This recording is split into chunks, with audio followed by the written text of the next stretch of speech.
ചെയ്യാൻ പോണത് ഒരു മലബാർ സ്നാക്കായ കിളിക്കൂടാണ്. മുട്ടയും ചിക്കനൊക്കെ ചേർത്ത് സേമിയ കൊണ്ട് ഇങ്ങനെ പൊതിഞ്ഞെടുക്കുന്ന നല്ല ഒരു ഭംഗിയുള്ളൊരു സ്നാക്ക്. കഴിക്കാനും അതുപോലെ തന്നെ നല്ല ടേസ്റ്റാണ്. അപ്പോൾ ഈ ഒരു ഇഫ്താറിനൊക്കെ ഇടയ്ക്കെങ്കിലും ഒന്ന് ഉണ്ടാക്കാൻ പറ്റിയ നല്ലൊരു കിടിലൻ സ്നാക്ക്. അപ്പോൾ നമുക്ക് അതെങ്ങനെയാണെന്ന് നോക്കാം. അപ്പോൾ നമുക്ക് ഇതിലേക്ക് വേണ്ട ഒരു മസാല ഉണ്ടാക്കിയെടുക്കണം. അതിന് വേണ്ടിയിട്ട് ഒരു പാന് ചൂടാക്കി അതിലേക്കൊരു 2-3 ടേബിൾ സ്പൂൺ എണ്ണ ഒഴിച്ചു കൊടുക്കാം. എണ്ണ ഒന്ന് ചൂടായി വരുമ്പോൾ അതിലേക്ക് നമുക്ക് ഒരു സവാള, വലിയൊരു സവാളയാണ്, അത് കുറച്ച് വലുതായിട്ട് കട്ട് ചെയ്തെടുത്താണ്. കാരണം നമ്മൾ ഇത് അരച്ചെടുക്കുകയാണ് ചെയ്യുന്നത്. അപ്പോൾ കുറച്ച് വലുതായിട്ട് കട്ട് ചെയ്തെടുത്താലും കുഴപ്പമൊന്നുമില്ല.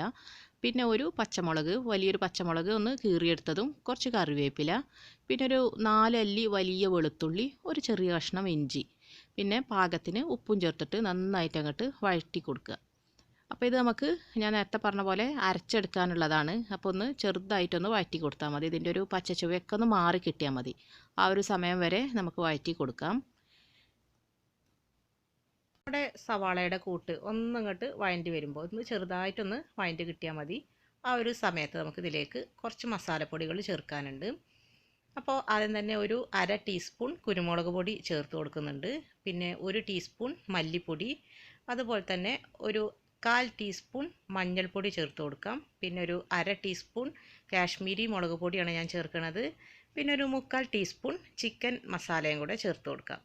പിന്നെ വേണ്ടത് ഒരു 1/4 ടീസ്പൂണോളം ഗരം മസാലയും കൂടെ ചേർത്ത് കൊടുത്തിട്ട് നന്നായിട്ട് ഇതിൻ്റെയും ഈ ഒരു മസാലപ്പൊടികളുടെ പച്ചച്ചുവ ഒന്ന് മാറുന്നത് വരെ നന്നായിട്ട് ഒന്നും കൂടെ വഴറ്റി കൊടുക്കാം.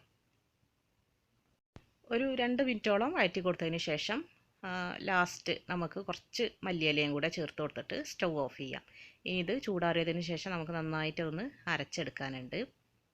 അപ്പോൾ നമ്മൾ ഉണ്ടാക്കിയെടുത്ത ഈ ഒരു മസാല ചൂടാറി വന്നിട്ടുണ്ട്. ഇനി ഇത് കുറച്ച് സാധനങ്ങളും കൂടെ കൂട്ടിയിട്ട് നമുക്കിതൊക്കെ ഒന്ന് അരച്ചെടുക്കാം. അതിന് വേണ്ടിയിട്ട് ഞാനിവിടെ ഒരു 4 ലെഗ് പീസ് ചിക്കന് ഉപ്പും മഞ്ഞൾപ്പൊടിയും ചേർത്തിട്ട് വേവിച്ചെടുത്തതാണ്. എന്നിട്ട് എല്ല് നീക്കിയ ഒരു ഇറച്ചിയാണത്, അത് ഇതിലേക്ക് ചേർത്ത് കൊടുക്കുന്നുണ്ട് മിക്സിയുടെ ജാറിലേക്ക്. പിന്നെ വേണ്ടത് നമ്മൾ നേരത്തെ ഉണ്ടാക്കി വെച്ച ആ ഒരു മസാല ഉണ്ടല്ലോ, അതും കൂടെ ചേർത്ത് കൊടുക്കുക. നന്നായിട്ട് ചൂടാറിയതിന് ശേഷം വേണം കേട്ടോ മിക്സിയിലേക്ക് ഇട്ട് കൊടുക്കാൻ. ഇനി നമ്മളിതിലേക്ക് ചേർക്കുന്നത് ബ്രെഡാണ്. ഞാനിവിടെ വൈറ്റ് ബ്രെഡാണ് എടുത്തിട്ടുള്ളത്. അതല്പം വെള്ളത്തിലിട്ടിട്ട് ഒന്ന് പിഴിഞ്ഞെടുത്തിട്ട് വേണം ഇതിലേക്ക് ചേർക്കാൻ. കാരണം നമ്മളിത് മുട്ടയിൽ പൊതിഞ്ഞെടുക്കുകയാണ് ഈ ഒരു മസാല ചെയ്യണത്. അപ്പോൾ അതിനൊരിത്തിരി ടൈറ്റായിട്ട് കിട്ടാൻ വേണ്ടിയിട്ടാണ് നമ്മൾ ഈ ബ്രെഡ് ചേർക്കുന്നത് കേട്ടോ. അപ്പോൾ നമ്മുടെ ഈ ഒരു മസാലയുടെ ലൂസിനനുസരിച്ചിട്ട് വേണം നമ്മളിതിലേക്ക് ബ്രെഡ് ചേർക്കാൻ. കൂടുതൽ ബ്രെഡ് ചേർത്താലും ടേസ്റ്റ് ഉണ്ടാവില്ല, ഒരു മധുരിപ്പ് വരും. അപ്പോൾ ഏകദേശം ഒരു 3 ബ്രെഡോളം ഞാൻ ചേർത്തിട്ടുണ്ട്. അപ്പോൾ ഈ ഒരു പരുവാണ് നമുക്ക് വേണ്ടത്. നമ്മൾ പുഴുങ്ങിയ മുട്ടയിൽ ഇങ്ങനെ പൊതിഞ്ഞെടുക്കുകയാണ് ആ ഒരു പരുവത്തിൽ. അപ്പോൾ നമ്മുടെ ഈ ഒരു കൂട്ടും ഇവിടെ റെഡി ആയിട്ടുണ്ട്. ഇനി നമുക്കിതിലേക്ക് വേണ്ടത് സേമിയാണ്. അപ്പോൾ ഞാനിവിടെ നൈസായിട്ടുള്ള ചെറിയ സൈസുള്ള സേമിയ ഉണ്ടല്ലോ, അതാണ് എടുത്തിട്ടുള്ളത്. നമുക്ക് സാധാരണ വെർമിസെല്ലി എടുത്താലും കുഴപ്പമൊന്നുമില്ല കേട്ടോ, അതാണ് കൂടുതൽ പേരും ചേർക്കൽ. പക്ഷേ ഇതിൻ്റെ ഒരു ഗുണം എന്ന് പറയുമ്പോൾ ഇത് നന്നായിട്ട് നമ്മുടെ ഈ ഒരു ഉരുട്ടിയെടുക്കും. നമ്മുടെ ആ മസാലയും മുട്ടൻ്റെ മുകളിലായിട്ട് മസാല ഇങ്ങനെ ഉരുട്ടിയെടുക്കുമല്ലോ, അതിൽ പൊതിഞ്ഞ് നന്നായിട്ട് സ്റ്റിക്കായിട്ട് കിട്ടാൻ ഈ ഒരു ചെറിയ എന്താ പറയുക സേമിയാണെങ്കിൽ നല്ലതാണ്. മറ്റേതാണെങ്കിൽ നമ്മൾ എണ്ണയിലിട്ടാൽ പെട്ടെന്ന് തന്നെ ചിലപ്പോൾ ആ ഒരു എണ്ണയിൽ മൊത്തത്തിൽ ഇങ്ങോട്ട് സ്പ്രെഡാവും. അപ്പോൾ നമ്മൾ അടുത്ത ബാച്ച് ഇടുമ്പോൾ ഈ ഒരു കരിഞ്ഞ സേമിയ കൂടെ അതിൽ പറ്റി പിടിക്കും.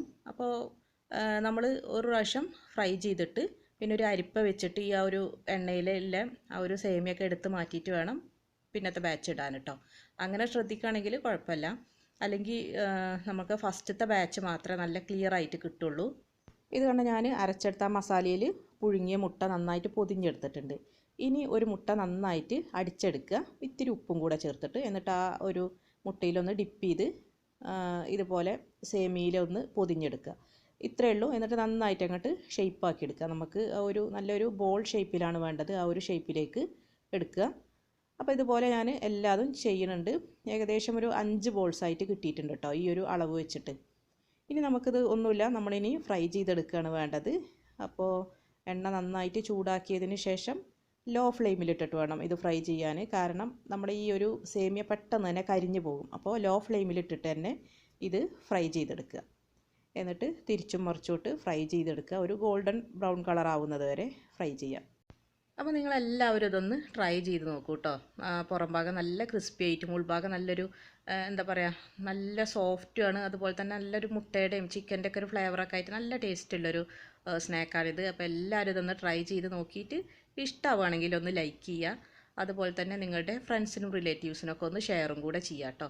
പിന്നെ നിങ്ങളുടെ ഫീഡ്ബാക്ക്സ് എന്തുണ്ടെങ്കിലും അത് നിങ്ങൾ കമൻറ്റിലൂടെ അറിയിക്കാം. പിന്നെ വേറൊരു കാര്യമുള്ളത്, എൻ്റെ ഈ ഒരു വീഡിയോസൊക്കെ പുതുതായിട്ട് കാണുന്നവരുണ്ടാവുമല്ലോ, അവർ ഇതുവരെ സബ്സ്ക്രൈബ് ചെയ്തിട്ടില്ലെങ്കിൽ ഒന്ന് സബ്സ്ക്രൈബും കൂടെ ചെയ്യണം കേട്ടോ. എങ്കിലേ ഞാനിടുന്ന പുതിയ വീഡിയോസിൻ്റെ നോട്ടിഫിക്കേഷനൊക്കെ നിങ്ങൾക്ക് കിട്ടുള്ളൂ. അപ്പോൾ അതും കൂടെ ചെയ്യുക. അപ്പോൾ ഇനി വീണ്ടും പുതിയ പുതിയ റെസിപ്പീസ് എന്ന് പറഞ്ഞാൽ ഇഫ്താറിനില്ലേ നല്ല സ്നാക്സും അതുപോലെ തന്നെ ഡ്രിങ്ക്സും ഒക്കെ ആയിട്ട് വീണ്ടും നമുക്ക് കാണാം. അതുവരെ താങ്ക് യു.